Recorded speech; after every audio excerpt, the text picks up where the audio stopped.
Hi, I'm so happy to be making this recipe today. It's an exciting one in my family, and there's a little surprise at the end. It's harvest pumpkin loaf, and today I'm making one loaf, and you preheat your oven to 350. So here we go. It starts with 1 stick of butter softened in the mixer, and you cream it with 1 cup of sugar.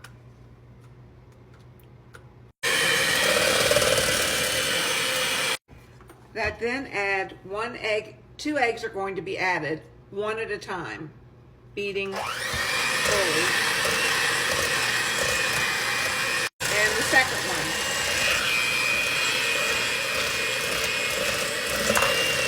In my bowl, my dry ingredients, I have 1 3/4 cups flour, a teaspoon of baking soda, a teaspoon of cinnamon, half a teaspoon of salt, a half a teaspoon of nutmeg, a 1/4 of a teaspoon of ginger, a 1/4 of a teaspoon of cloves, and I don't know if I said half a teaspoon of salt. So I'm going to add this to the mixer, and 1 cup of pumpkin puree. It's plain pumpkin with no spices added. I add 1/3 of the batter, the 1/3 of the dry mixture to the batter. Add part of the pumpkin, alternating with the dry ingredients, and mix. Goes the second third, rest of the pumpkin.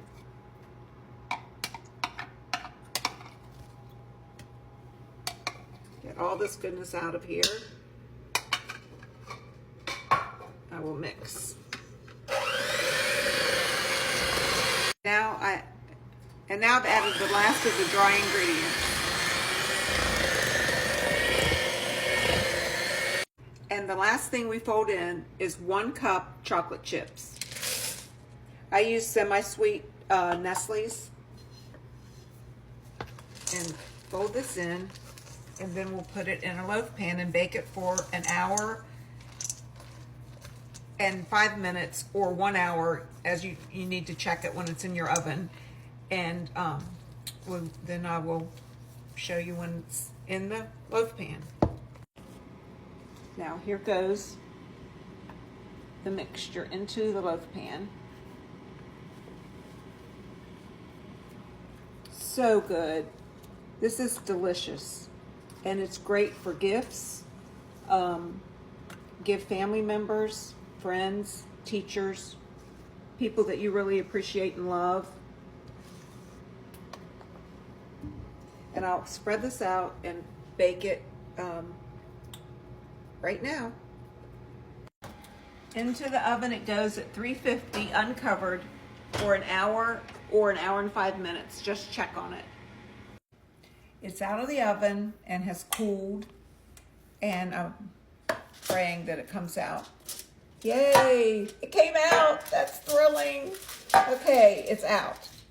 Now, for the glaze, I have 1/2 of a cup of powdered sugar, a couple tablespoons of 1/2 and 1/2, 1/8 of a teaspoon each of cinnamon and nutmeg. And you stir it together to the glaze consistency that you want. And this is fun. You can just be artistic with this, and just, your kids could do this, your grandkids, your husband, your friends. And it looks pretty going over the top. And it's nice to get these edges. So this, then after you're happy with the glaze that you picked to put on top, you let the glaze dry before you wrap it up.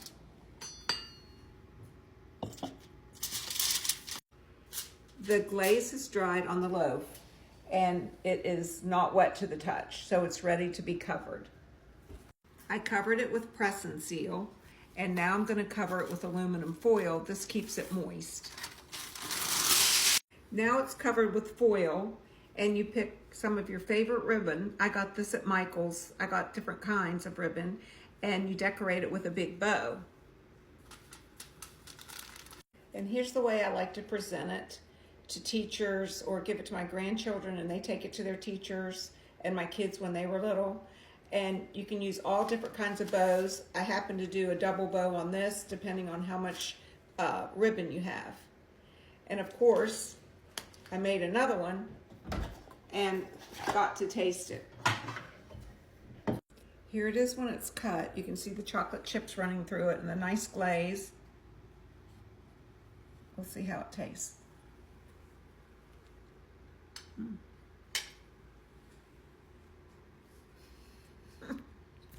Sorry. It's really good. Cold milk or coffee.